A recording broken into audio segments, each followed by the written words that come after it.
Hello, my name is Benjamin Hart. I'm an American attorney and the managing director of Integrity Legal here in Bangkok, Thailand. As the title of this video suggests, we're discussing fees associated with the K-3 visa process. I did another video on this channel regarding the K-1 visa process, and I'm making this because I get inquiries rather frequently, and oftentimes they're just sort of one-line inquiries where they just ask, what are your fees for doing a K-3 visa from Thailand? And I think that this is and I get no other context. And I'm making this video because there's been a paradigm here in Thailand, these past roughly 10 years, that there's something like a set fee for doing or a given set of fees, I should say, for doing, for example, a K-3 visa, or any visa for that matter. And I think this video is warranted at this point because we've seen some rather fundamental changes in the overall process of getting a person to the United States from abroad. And for this reason, I'm making this video sort of as a cautionary video as well, because there are a number, unfortunately, as I've stated in the other video and I've stated at length, there are a number of, frankly, fake lawyers and fake law firms, for lack of a better term, here in the sort of, especially in the internet ecosystem that sort of surrounds Bangkok, surrounds Thailand. And for this reason, I'm making this video. There just are. They bill themselves, sometimes they just out and out call themselves lawyers. They're just fake and they call themselves lawyers. Sometimes they call themselves law firms. Sometimes they sort of couch themselves in more vague terminology with respect to, administrative functions or something like this, or I'm the director of the firm, but I have no legal credentials. Well, why are we talking to you about anything legal related? You're not even qualified to discuss it. So there's that side of things. The other thing is there's also this presumption that this is done on a fixed rate and that all cases just operate on a fixed rate basis, and there's sort of a one-size-fits-all approach to setting fees with respect to the visa process, in this case the K-3 visa process. And I'm here to tell you that really isn't the case.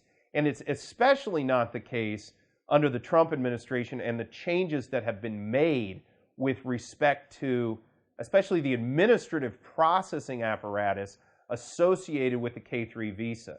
So in the past, it was possible to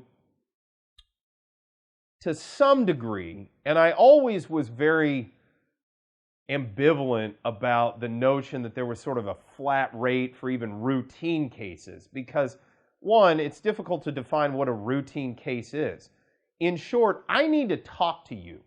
If you're a petitioner and you're looking to bring over your spouse from the United States, I need to be on the phone with you, or I need to converse with you in email or some sort of format so I can understand your circumstances. And what is the reason for this? It's not to jack up my fees. Most of the time, I talk to somebody and it turns out, yeah, you fit under sort of our sort of routine cost structure. But a lot of times, there's things that sometimes people think are important, which aren't necessarily important. Sometimes there's things in their case which people think are no big deal, which are in fact a very big deal. And so, for example, criminal history, prior immigration history, this can have a tremendous impact on the immigration process. And somebody that's just taking your money and sort of going through the motions, that is somebody you need to be very, you need to look with suspicion on. You need to operate with an overabundance of caution. Somebody that just says before they've even met you, talked to you, spoken to you, corresponded with you, learned any information about your case, somebody that just says, oh, it's going to be this amount of money, or it's going to be this amount of money over this amount of time. That should be somebody you should be very careful in dealing with, because first of all, pursuant to what's called 8 CFR 292.1, only a licensed American attorney is entitled to charge fees in association with the processing of cases, in this case a K-3 visa case, which has to be start processing through the U.S. anyway. Only someone who's a licensed attorney is going to be able to charge fees for that. So that's first off. If you're dealing with somebody that isn't a licensed attorney, in my opinion, they're committing fraud at least. And depending on the circumstances of their particular operation, they may even be doing something which arises to the level of criminality, for example, of human trafficking. And again, it's going to depend on circumstances, but that is what we're dealing with here. So again, 8 CFR 292.1 delineates that attorneys need to provide a breakdown, attorneys need to be the ones that are processing these cases if they're being compensated for it. There's also ethical considerations, and attorneys are held to a certain ethical code. And part of that ethical code is not being able to just quote fees without having some sort of context as to what the case looks like.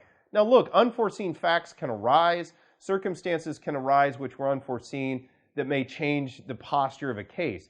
But at the outset, if you're dealing with somebody who's not even talking to you before they're quoting you their fee, you need to be very, very, very cautious about dealing with somebody like that. Now, again, different attorneys do things differently, and there may be a set of circumstances where attorneys have kind of a routine fee schedule. We certainly have sort of a general rough routine fee outline that we can provide, but I need to talk to people first. I need to be in correspondence with my prospective clients in order to ascertain the details of their case, because failure to do so, I could be taken on a case that might not even be eligible to be approved in the first place. That's another key concern here. Somebody who's telling you, oh, just a flat rate, and they're not even talking to you, they're not even corresponding with you. Again, they may be taking your case and putting the paperwork through with full knowledge that you may never even see it approved. Whereas if you're dealing with a professional that knows what they're doing, they may say, look, under the circumstances, you're not even eligible for this. So there's no point in you even trying and going through the consternation and paying out the fees associated with even processing this case. Again, I bring this up because I see a lot of people that have this sort of paradigm that it's just this fixed rate. These are cases. These are legal proceedings that are operating through two different cabinet departments of the United States government.